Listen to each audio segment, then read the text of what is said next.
In this video, we will study about the brachial plexus. The brachial plexus, it is the nerve supply of the upper limb. Now, by the word brachial plexus, we means plexus words, it stands for a network of nerves, while the brachial, it stands for something which is related to the arm. So, a network of nerves which is supplying the upper limb, it will be named as the brachial plexus. Now, the nerves which are contributing to the formation of brachial plexus, they are the ventral rami of the fifth, sixth, seventh, and eighth cervical spinal nerves, and also the first thoracic spinal nerves. Now, first we will study about what are the ventral rami of a spinal nerve. Now, as we very well know that each spinal nerve, it is attached to the spinal cord by a dorsal root and a ventral root. The ventral root of the spinal nerve, it is motor in nature, while the dorsal root, it is sensory in nature. The two roots of the nerve, they will join to form a nerve trunk which is present in the intervertebral foramina. Now here we can see that in the spinal nerve, both the sensory and the motor fibers, they are present. So the spinal nerve, it is a mixed type of the nerve, and each spinal nerve, it further divides into a ventral ramus and a dorsal ramus, and in both these dorsal and ventral ramus, both type of fibers, they are present, that are the sensory as well as the motor fibers. So like the spinal nerve, its divisions, the ventral and the dorsal rami, they are also mixed in nature. So, and these ventral rami of the spinal nerve, they contribute to the formation of various plexus in the body, whether it is a brachial plexus, cervical plexus, lumbar, or a sacral plexus. So, in a plexus, only the ventral rami, which are the division of the spinal nerve, they are contributing, and in the ventral rami, we have the mixed type of fibers that are both the sensory and the motor fibers, they are present in a ventral ramus. So here we are clear about the difference between a ventral root and a ventral ramus. The ventral root is purely motor in nature, while the ventral ramus, which is a division of spinal nerve, it is a mixed type of nerve. Now, in addition to sensory and the motor fibers in the ventral ramus, another type of fibers which are present, they are the sympathetic fibers. Now, here in this diagram, we can see an additional horn in the spinal cord, that is the lateral horn, and this lateral horn in the spinal cord, it is present from T1 to L2 segment of the spinal cord, and in this lateral horn at this level there are present the sympathetic neurons, and the axons of these sympathetic neurons, they will continue as the preganglionic sympathetic fibers, which will leave the spinal cord along its ventral route. So here we have drawn with the green color the preganglionic sympathetic fibers from the lateral horn. And so at the level from T1 to L2 segment, in addition to motor fibers in the ventral root, the second type of fibers, they are preganglionic sympathetic fibers. Now these sympathetic fibers, they will relay in the various sympathetic ganglions, and now the postganglionic sympathetic fibers, they will start from these ganglion, and these postganglionic sympathetic fibers, they will travel along both the dorsal and the ventral ramus of the spinal nerve, and these sympathetic fibers, they will supply the various muscles of the blood vessels in the skin, various sweat glands, and the arrector pili muscles of the hair follicles. So in addition to the sensory and the motor fibers in the ventral ramus, we have the postganglionic sympathetic fibers. These postganglionic sympathetic fibers, they will become important when we will study the applied anatomies related to the brachial plexus. So now we will study the brachial plexus in detail. Now, as we very well know, the brachial plexus, it is formed by the ventral rami of the fifth, sixth, seventh, and eighth cervical spinal nerves and the first thoracic spinal nerves mainly. And but The fifth cervical spinal nerve, it also receives a contribution from the fourth cervical nerves, and the first thoracic spinal nerve, it also receives a contribution from the second thoracic spinal nerve. Contribution by these C4 and the T2, they vary in different types of the brachial plexus. That is, if it is a prefixed type of brachial plexus, the contribution from the C4 spinal nerve, it will be large, while the contribution from the first thoracic spinal nerve, it will be reduced, and contribution from the T2 spinal nerve, it will be absent. So in a prefixed type of brachial plexus, it will start from the C4 spinal nerve, and but it will not receive the contribution from the second thoracic spinal nerve. But if it is a postfixed type of brachial plexus, contribution by the C5 spinal nerve, it will be reduced, and contribution from the first thoracic spinal nerve, it will be large, and T2 spinal nerve, it will always contribute to the postfixed type of the brachial plexus. So this brachial plexus, it can be either a prefixed type when it starts from the C4 spinal nerve and will not receive any contribution from the second thoracic spinal nerve. But if it is a post-fixed type of brachial plexus, contribution from the C5 will be reduced, but contribution from the T2 spinal nerve will always be present. Now we will draw this brachial plexus. So first we are drawing the ventral rami of the various spinal nerves. These are the C5, C6, T7, T8 and the T1 spinal nerves. Although these are all the ventral rami, we have named them as the roots of the spinal nerves. They should not be confused with the ventral roots. These are the roots of the brachial plexus, which are actually the ventral rami of various spinal nerves. Now these ventral rami of the spinal nerves, fifth, sixth, seventh, eighth cervical and first thoracic nerve, they will join to form the various trunks. Total three trunks they will be formed: an upper, a middle and a lower trunk. The upper trunk, it will be formed by joining of the C5 and the C6 root of the brachial plexus. So first trunk, this is the upper trunk. This will have a root value of C5 and C6. The C7 root, it will continue as the middle trunk, while the C8 and T1 ventral rami, they will join to form a lower trunk of the brachial plexus. So lower trunk, it will have the root value of C8 and T1. So now the first part in the brachial plexus, it was the roots, which are actually the ventral rami, and these roots, they have joined to form the trunk. Three trunks they are formed: upper, middle and lower trunk. Now each trunk, it will further divide into an anterior and a posterior division. So I am drawing the anterior division of all the trunks with the yellow color, and posterior divisions with the pink color. So these are the posterior division of all the three trunks.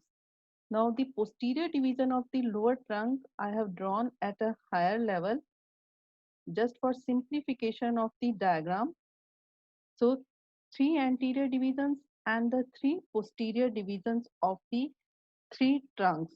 Now these divisions of the various trunks, they will join with each other to form the cords. Total three cords they will be formed: a lateral, a medial and a posterior cord. Now first about the posterior cord. Posterior cord of the brachial plexus, it will be just formed by simply joining of the posterior divisions of all the trunks. So a posterior cord, it is having contribution from both or from all the three trunks, the upper, middle and the lower trunk. So it is having a root value of C5, C6, C8 and T1. So first cord we have drawn, it is the posterior cord, which is formed by joining of the posterior division of all the three trunks. Now we are left with anterior divisions of all the trunks. first the anterior divisions of the upper and the middle trunk. These two anterior divisions, they will join and they will form a lateral cord of the brachial plexus. So this lateral cord of the brachial plexus, it will have a root value of C5, C6 and the C7. Now the only division which has been left, it is the anterior division of the lower trunk, and this anterior division, it will continue as the medial cord of the brachial plexus. So the medial cord of the brachial plexus, it will have the root value of only C8 and T1 because it is formed by the anterior division of the lower trunk only. So three cords, they have been formed: a lateral cord which is formed by joining of the anterior divisions of the upper and middle trunk, a posterior cord which is formed by joining of posterior division of all the trunks, and a medial cord which is simply a continuation of anterior division of the lowermost trunk. Now all these cords, they will divide now into various branches which will supply the various muscles of the upper limb.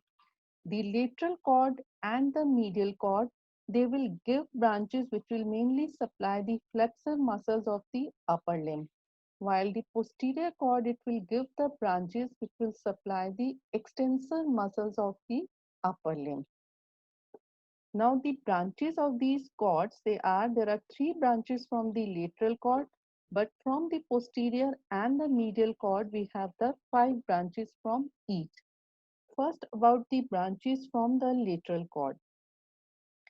The three branches from the lateral cord, they are: first is this lateral pectoral nerve. The second branch, it is the musculocutaneous nerve. And the third branch from the lateral cord, it is the lateral root of the median nerve. Now these three branches from the lateral cord, they can be remembered simply by a mnemonic, that is the L, M and L. So these three branches, they are lateral pectoral, musculocutaneous and the lateral root of the median nerve. Now the five branches from the posterior cord, they can be remembered by the mnemonic, that is the altar. Here the U and the L, they will stand for the upper and the lower subscapular nerve, which will supply the subscapularis muscle. I have numbered them as 1 and 2, and 1 is standing for the upper subscapular and 2 is for the lower subscapular nerve. So these two nerves, they will supply the same named muscle, that is the subscapularis muscle. Now T in this mnemonic, it will stand for the thoracodorsal nerve. I have labeled it as the 3, thoracodorsal, or it is also known as the nerve to latissimus dorsi muscle. So three branches from the posterior cord, upper and lower subscapular, and the thoracodorsal nerve. The thoracodorsal nerve, it arises in between the upper and the lower subscapular nerves. So we have written the number 3 in between the 1 and 2. Now the two branches which are left from the posterior cord, they are the axillary and the radial nerve. So these are the five branches from the posterior cord: upper and lower subscapular, thoracodorsal, axillary and the radial nerve. And the first four branches from the posterior cord, they will have the root value of C5 and C6, while the radial nerve, it will receive contribution from all the trunks. So it will have the root value of C5, C6, C8 and T1. Now the branches from the medial cord, there are five branches from the medial cord, and four of these branches, they will start from the M, and the mnemonic which came with which you can remember the branches of the posterior cord, that is the M for U, and the four branches from the M, they will start with the word medial. So branches of the medial cord, they will be all from the medial, that is the first is this medial cutaneous nerve of arm. Then we have the medial cutaneous nerve of forearm. Then third branch, it is the medial pectoral nerve. And fourth branch from this posterior cord, from the medial cord, it is the medial root of the median nerve. I am drawing it with the red color, medial root of the median nerve. This medial root of the median nerve, which is a branch from the lateral medial cord, it will join with the lateral root of the median nerve, which is a branch from the lateral cord, and the two, they will continue as the median nerve. So the median nerve, it will have contribution from both the lateral as well as the medial cord of the brachial plexus. Now the fifth branch from the medial cord, it will be the ulnar nerve. So U, it will stand for the ulnar nerve. So five branches from the medial cord, they are a medial cutaneous nerve of arm, a medial cutaneous nerve of forearm, a medial pectoral nerve, and a medial root of the median nerve. So these all branches, they will start from the word medial. And the fifth branch, it will be the ulnar nerve. So mnemonic, it is the M for U. So these are the various branches from the brachial plexus. From the lateral cord, we have the lateral pectoral, musculocutaneous, and lateral root of median nerve. From the posterior cord, upper and lower subscapular and thoracodorsal, axillary and radial nerve. From the medial cord, all the medial branches, medial cutaneous nerve of arm, medial cutaneous nerve of forearm, medial pectoral, medial root of median nerve, and the ulnar nerve. The medial root of median nerve and the lateral root of median nerve, they will join to form a median nerve. So in addition to the branches from these various cords, the brachial plexus, it is also having the branches from the trunk, and only the upper trunk of the brachial plexus, it will give branches, and there are two branches from this upper trunk which I am drawing with the yellow color, and these two branches, they are suprascapular nerve and nerve to subclavius. So these are the two branches from the upper trunk, the suprascapular nerve and nerve to subclavius. From the roots of the brachial plexus, we have the branches from the fifth cervical nerve. We have the branch that is the nerve to rhomboids, also known as the dorsal scapular nerve. So from C5 root, we have nerve to rhomboids or the dorsal scapular nerve.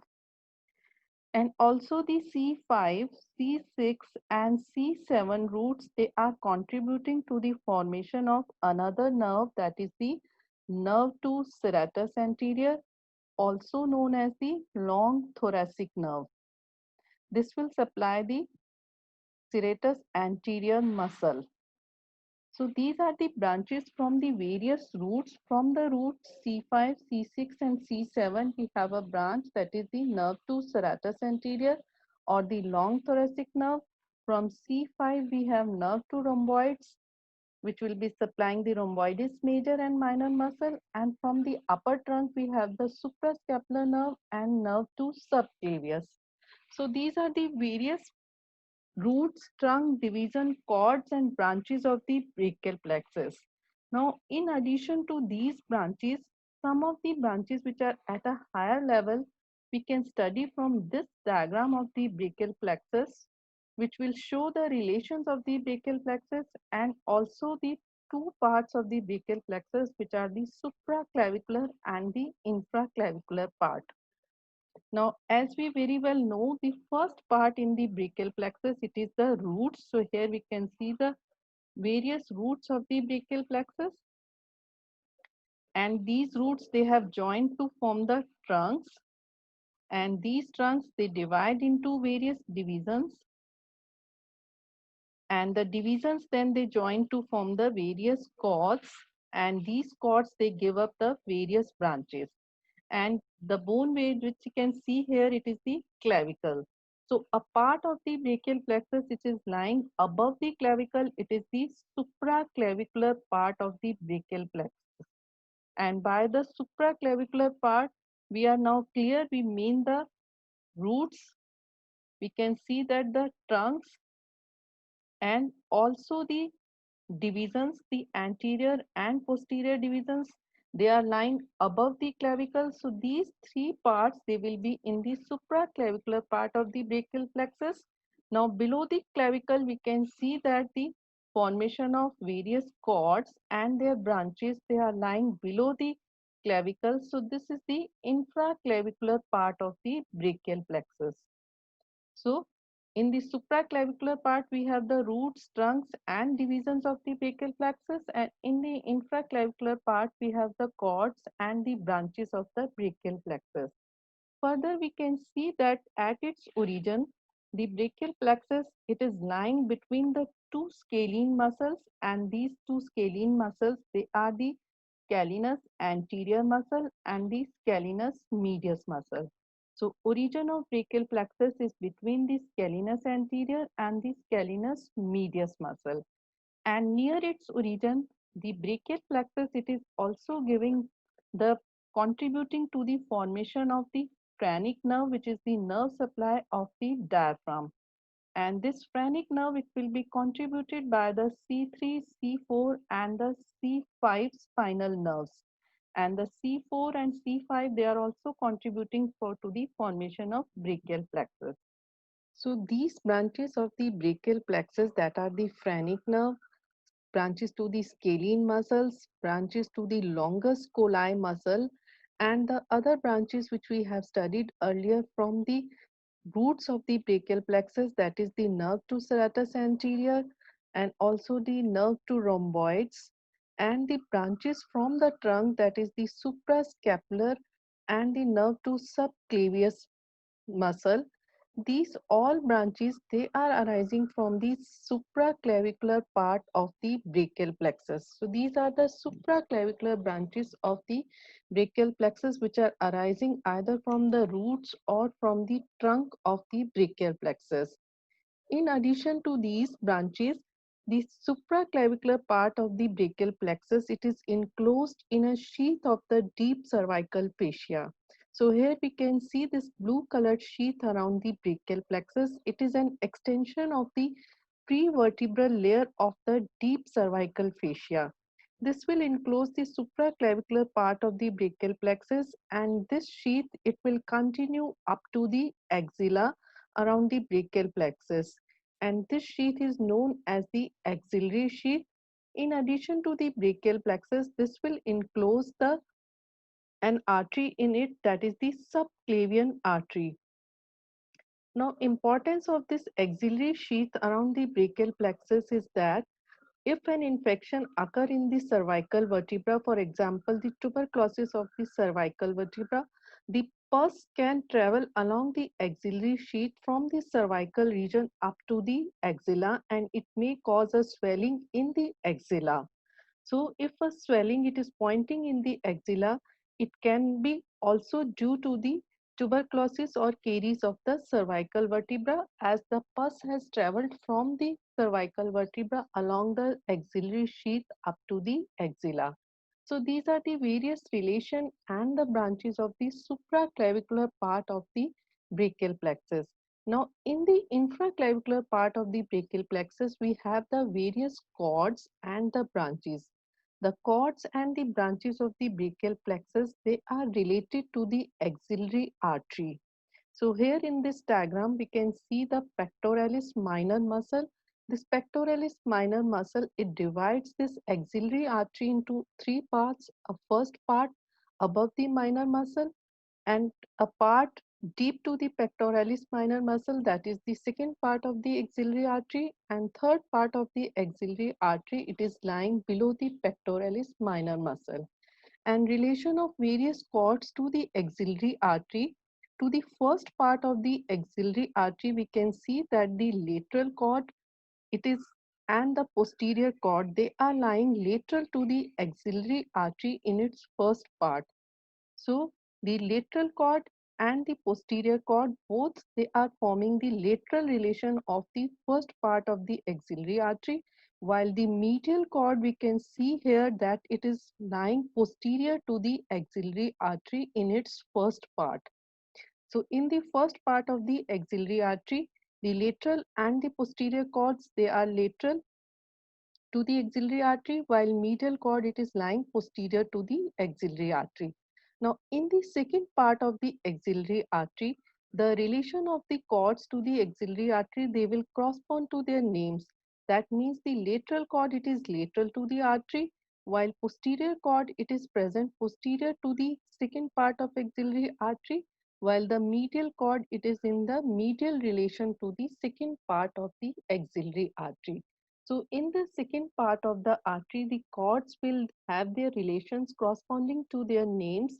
Lateral cord, it is lateral, while posterior cord, it is posterior, and medial cord, it is lying medial to the second part of axillary artery. In the third part of the axillary artery, the various cords, they have divided into the branches. The branches of the lateral cord, they are lying lateral to the artery, while we can see here the lateral root of median nerve, and the branches of the posterior cord, they will be lying mostly posterior to the arteries, that are the radial nerve, we can see here, axillary nerve, which are in posterior relation, and the relation of the branches of the medial cord, they are all medial to the artery. Here we can see the ulnar nerve, which is lying medial to the artery. Only the lateral root of the median nerve, which is a branch from the lateral cord, and the medial root of the median nerve, which is a branch from the medial cord, they have joined to form a median nerve, and this median nerve, it is lying anterior to the third part of the axillary artery. So these are the relations of the infraclavicular part of the brachial plexus, where the brachial plexus, it is lying in close relation to the axillary artery. In the first and second part of the axillary artery, various cords are related to the axillary artery, while in the third part, the branches of the various cords, they are related to the axillary artery.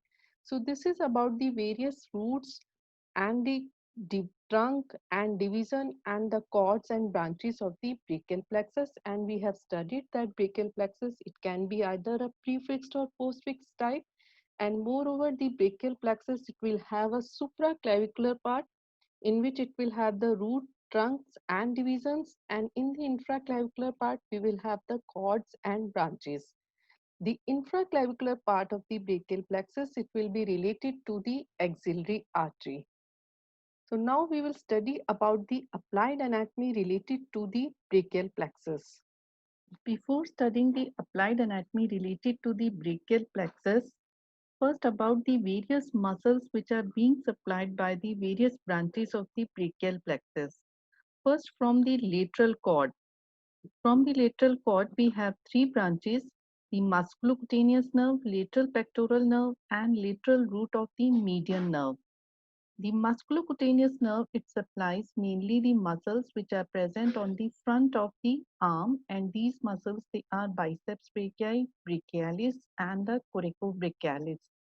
Both biceps brachii and the brachialis muscles, they will cause the flexion at the elbow, and also the biceps brachii, it helps in supination of the forearm, while the coracobrachialis, it will be a flexor of the shoulder joint or the arm. So first branch, musculocutaneous nerve, it will supply mainly the muscles which are present on the front of the arm. The second branch, lateral pectoral nerve, it will supply the pectoralis major and pectoralis minor muscle. The third branch, the lateral root of median nerve, it will join the medial root of median nerve to form a single median nerve, and median nerve, it supplies mainly the muscles which are present on the front of the forearm, and all these muscles, they are flexor in action. In addition to the muscles on the front of the forearm, the median nerve, it also supplies the five muscles at the thinner eminence, or five muscles of the hand, they are supplied by the median nerve.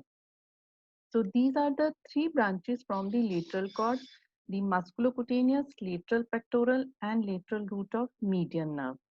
From the medial cord, there are five branches: the medial cutaneous nerve of arm and medial cutaneous nerve of forearm. They will supply the skin on the medial side of arm and medial side of forearm.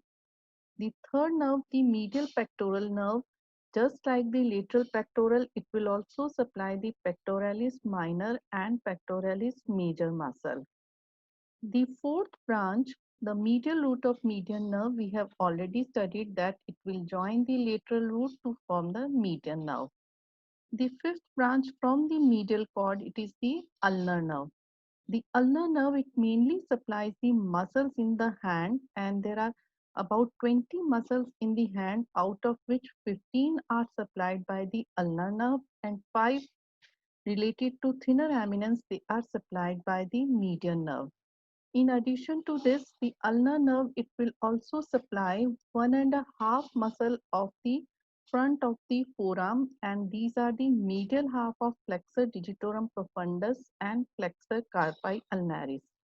So median nerve, it will supply most of the muscles of the forearm except for the medial half of flexor digitorum profundus and flexor carpi ulnaris, which is being supplied by the ulnar nerve.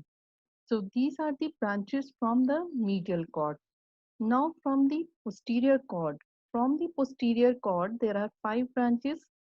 The first two branches, the upper and the lower subscapular nerve, they will supply the subscapularis muscle as their name is suggesting.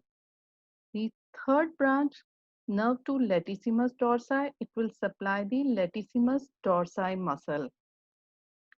The fourth branch from the posterior cord, it is the axillary nerve. The axillary nerve, it will supply mainly the deltoid muscle, and deltoid, it is the main abductor at the low level of the shoulder joint. In addition to deltoid, the axillary nerve, it will also supply the teres minor muscle. So two muscles, they are supplied by axillary nerve. One is deltoid and another is teres minor. Now the fifth branch, that is the radial nerve from the posterior cord, it will supply mainly the muscles on the back of the arm and back of the forearm. And all these muscles, they are the extensor muscles. On the back of the arm, we have the triceps brachii, while on the back of the forearm, rest of the extensors muscles, they are present. They will be all supplied by the radial nerve. And radial nerve, it will also supply the supinator muscle, which is having an action of supination. So these are the various muscles which are supplied by the branches of the brachial plexus. Now, injury to the brachial plexus, it can happen either at the level of upper trunk or at the level of the lower trunk. Injury at the upper trunk, it can happen at the Erb's point. By the Erb's point, we mean a point where six nerves they meet, and these six nerves, they are the roots of C5 and C6 nerve, the branches from the upper trunk, that are the suprascapular nerve and the nerve to subclavius. Then we have the anterior and the posterior division of the upper trunk. So these six nerves, they are meeting at this point, that is the Erb's point, and most of the injuries to the upper trunk, they will happen at the Erb's point. Injury at the level of Erb's point, it can happen either at the time of labor or delivery of the child, as we can see in this picture. So at the time of delivery, undue stretching of the neck can result in injury to the upper trunk of the brachial plexus, or during various trauma to the shoulder joint, injuries can happen. And position of the upper limb at the time of injury to Erb's point, it is named as the policeman's stiff hand, porter's stiff hand, or also named as the waiter's stiff hand. And in this position, we can see in this diagram, the arm, it is adducted and medially rotated, while forearm, it is extended and pronated. And this position of the arm and forearm, it has occurred because of as we very well know that the injury to the C5, C6 root, they will result in injury to the axillary nerve, and axillary nerve, it is supplying the deltoid muscle and the teres minor muscle. And deltoid, it is the main abductor at the level of shoulder joint. So paralysis of the deltoid, it has resulted in the adducted position of the arm and paralysis of the teres minor, and also due to the injuries to the suprascapular nerve, which is a branch from the upper trunk, it has resulted in a medially rotated position of the arm. So there will be loss of abduction at the arm, loss of lateral rotation at the arm, and arm will be adducted and medially rotated. While the extended and pronated position of the forearm, it has occurred due to injuries to the musculocutaneous nerve, and due to this injury to musculocutaneous nerve, there is paralysis of the biceps muscle, which is the main flexor of the forearm, and also it is supinator of the forearm.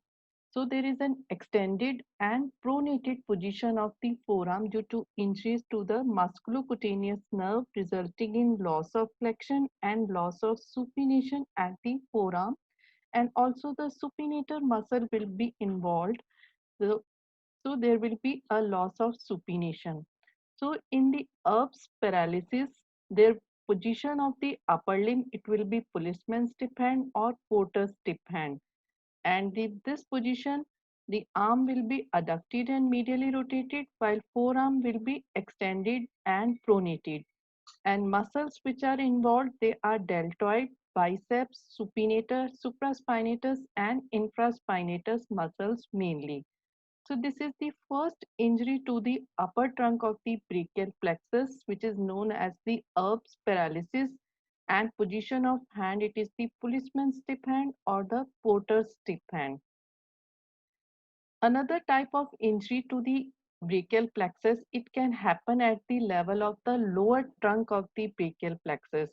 And this type of injury, it is named as the Klumpke's paralysis. The cause of Klumpke's paralysis or injury to the lower trunk, it is due to over abduction of the arm. Here we can see this over abduction can occur at the time of childbirth or during the fall from the height. And in both the condition, there can occur injury to the lower trunk of the brachial plexus. And this injury to the lower trunk of brachial plexus, it will mainly involve the C8 and T1 roots, which are mainly involving the ulnar nerve. Now the muscles which will be paralyzed here, they will be intrinsic muscles of the hand, as we have already studied about 15 muscles of the hand, they are supplied by ulnar nerve, and the one muscle of the forearm, that is flexor carpi ulnaris, and half of the flexor digitorum profundus, that is the medial half, it is supplied by the ulnar nerve. So these muscles, they will be involved in the Klumpke's paralysis, and position of hand due to the Klumpke's paralysis, we can see in this diagram, it will be named as the claw hand. In the claw hand, there will be an hyperextension at the metacarpophalangeal joint and flexion at the interphalangeal joint.